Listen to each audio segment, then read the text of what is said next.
Ladies and gentlemen, gather round because today, your favorite cyber prophet is here to drop some truth bombs so hard they'll make your fragile secular worldview crumble faster than a sandcastle at high tide.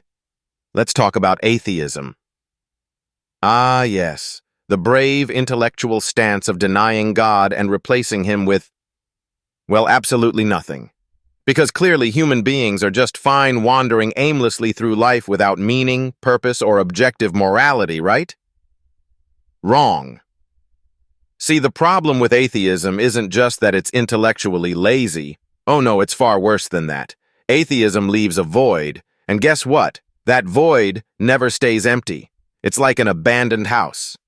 It either gets taken over by squatters or burned to the ground. In this case, the squatters are totalitarian atheism, and the arsonists, radical Islam. Let's start with some totalitarian atheism.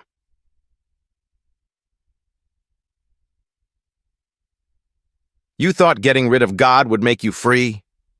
Ha! Think again, pal.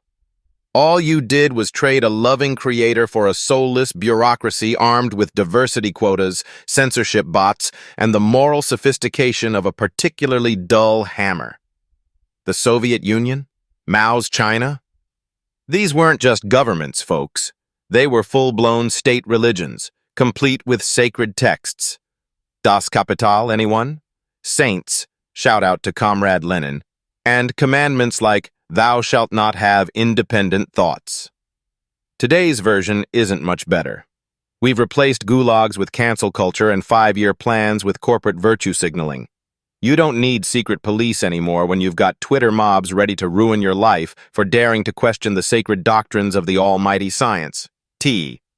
Atheists love to say they follow the science, but let's be real.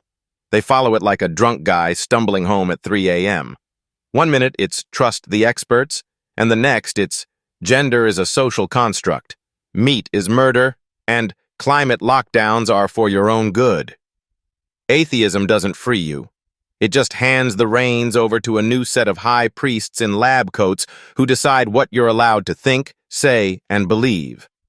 But let's not forget the other guys.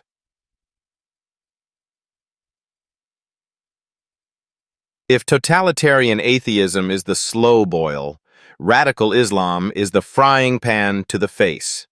See, while Western societies are busy deconstructing everything from marriage to biology, radical Islam is waiting in the wings, sharpening its scimitar and licking its chops. And why wouldn't they? Atheism leaves people spiritually empty, morally confused, and desperate for something, anything, that makes sense. And radical Islam? Well, it's got rules. Lots of them. No confusion, no gray areas, just hard, fast, and absolute. You see, the atheists thought they were being progressive by tearing down tradition. But joke's on them. Radical Islam is standing there with open arms saying, "Hey, infidels, tired of your meaningless existence? We've got purpose, we've got structure, and oh yeah, we've got a global caliphate plan ready to roll." Because when your biggest moral question is whether oat milk is problematic, you're no match for people who actually believe in something. And here's the kicker. Radical Islam isn't even hiding its intentions. They're very clear about it.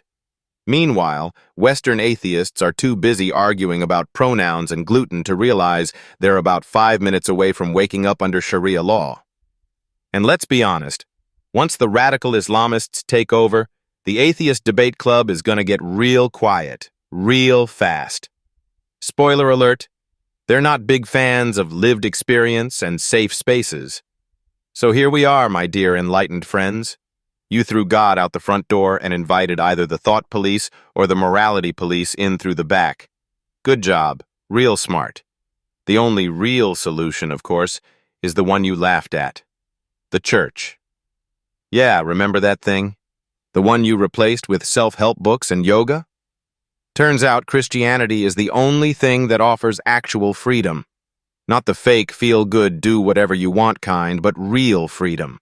Freedom from sin, freedom from fear, and freedom from the inevitable authoritarian nightmare you created by rejecting God. But hey, You don't have to take my word for it.